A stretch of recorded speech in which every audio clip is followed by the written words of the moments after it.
So I mentioned that we had the personal story, and personal story happens a lot in instances. So here you'll see the city of Divinitys Reach is like a big wheel with 6 spokes, and in between the spokes is a district.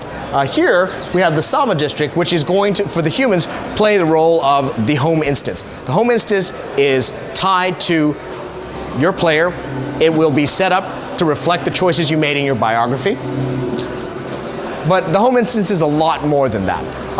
It will really, over time, the home instance will continue to change as in a reflection to how you played, the choices you made in your personal story. As an example, you could be out later on adventuring and you save some people, but their village was destroyed. They will then, those NPCs will then move into this home district and be neighbors of yours.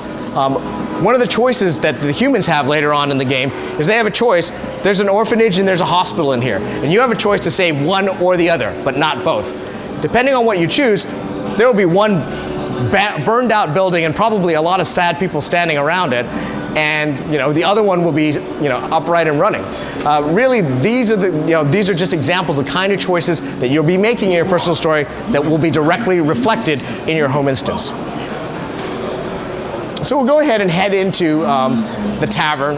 Where my friend Petra and her father are running the joint. Now, if I went ahead and continued with the storyline, I would end up in a bar fight with some of the NPCs here, and it would push me further down my personal story. Now, if I had chosen nobility when I was in the biography, my friend Lord Farron would actually be throwing a banquet in my honor. And if I had chosen I was from the streets, I would be meeting up with my old childhood friend Quinn, who's in a little trouble with a street gang that we were both members of at one point. So at this point, for the purposes of time, we're going to go ahead and move over to the higher level content for this demo. We'll be playing a Char, which, as I mentioned, is a ferocious martial, feline race that we have in Guild Wars 2. And we'll be going into a level 40 plus area called Blazeridge Steppes. Blazeridge Steppes is, for those of you who remember Guild Wars, is very much in the old geography of Ascalon. But the Char pretty much are the dominant race in Ascalon right now, and an elder dragon has flown across the Blazeridge Steppes area, corrupted many parts of it, and as a result, branded dragon minions are now moving up and down and out of control. So where do we stand on the dragon at this point? I can find out. I was just showing you the brand there.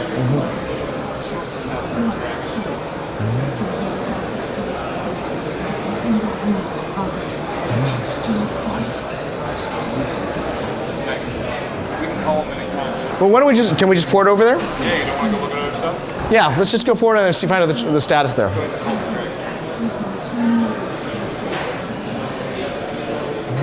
So you'll notice before we head over there that now that we've moved into the high-level content, we have a full set of the skill bar, and we're going to go over it. Yeah, this is something that we're doing uniquely for the demo. There's an amazing dragon encounter that we want as many people to see as possible, so we put that little hook in there to allow people to teleport to it.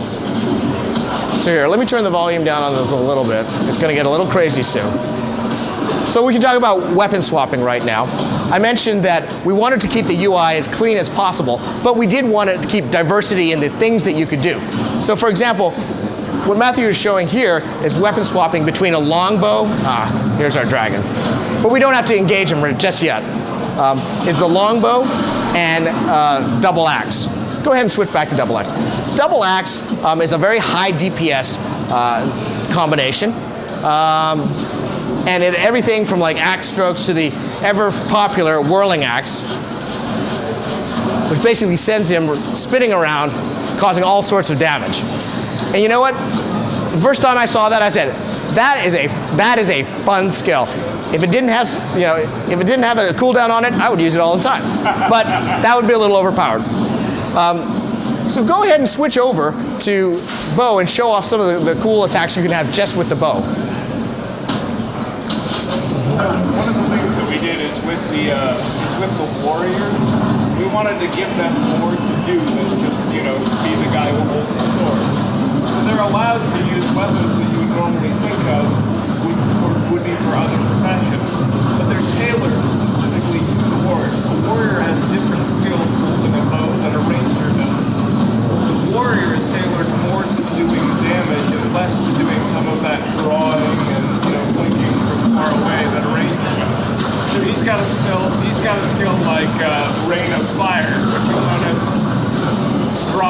ridiculous amount of damage into one area. We want to make sure that the warrior feels like a warrior, while at the same time being versatile enough to use multiple weapon sets depending on the situation. Yep. So even from the great example of this fight is that not just us, but you can see everybody has very action-oriented combat. Movement is important.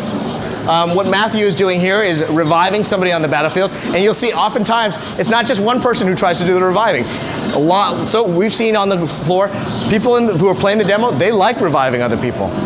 Okay. Do you want to see if we can get an elementalist to show off the cross-profession combos? There we go.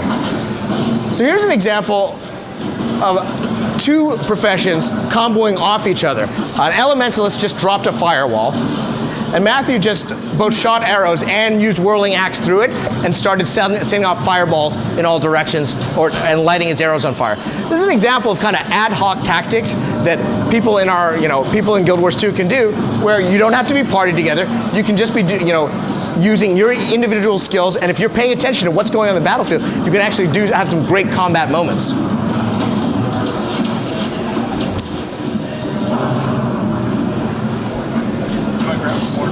Yeah, so what Matthew's going to show off now is another example of what we call environmental weapons. Environmental weapons go ahead and change your skill bar when you take them over. And here he's got a mortar that's basically bombing these minions in the mid-level here.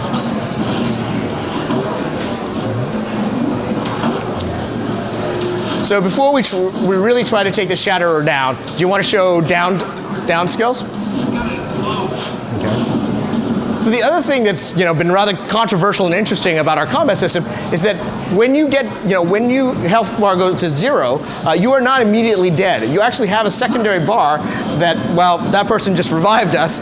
But what happens is you have some time left after you're down to keep you attacking. If you defeat your attacker, you're going to spring back up.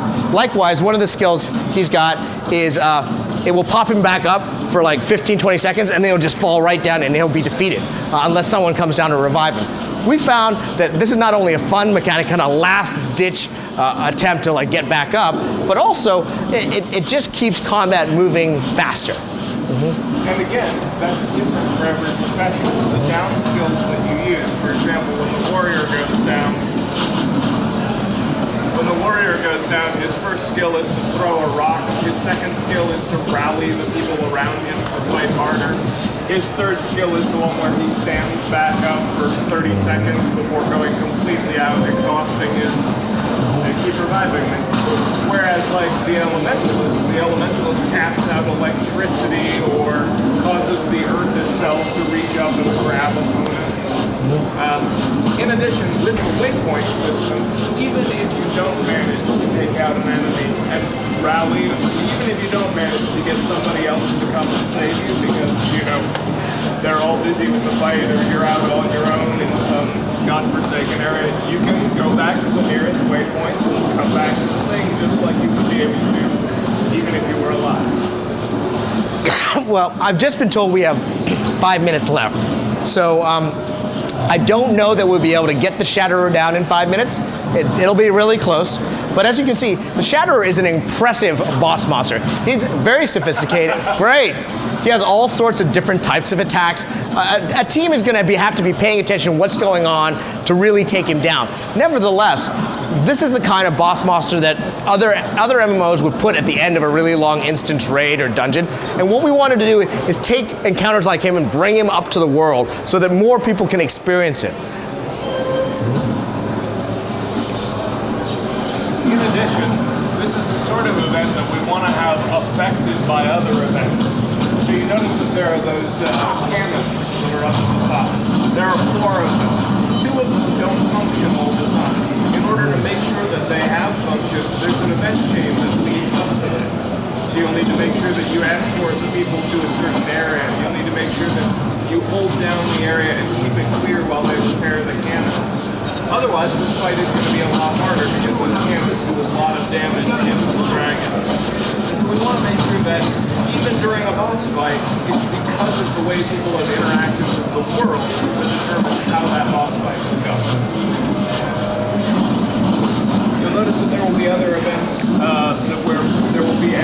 enemies around who are all down because the monsters have swept in and wiped them out, and you can revive them or not. You can be a total solo badass. I think we can tip the balance on this one if you get in there and start DPSing, man. Stop talking.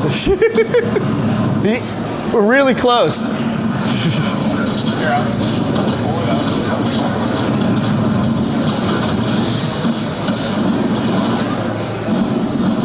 Oh yeah, I think we're gonna do it. Yeah.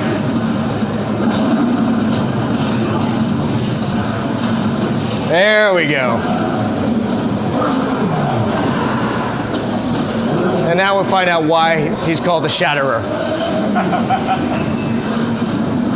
we go. Event succeeded. And of course, giant dragon chest. There you go. The giant dragon, you know, because it's all about the loot. And because we participate in it, everyone who participated in the event will get an opportunity to interact with the dragon chest. So, pretty much, I guess that's our demo with the time we have. We hope that you saw some things here that, you know, make you understand why we're so excited about Guild Wars 2 and the things we're trying to do with MMO gameplay.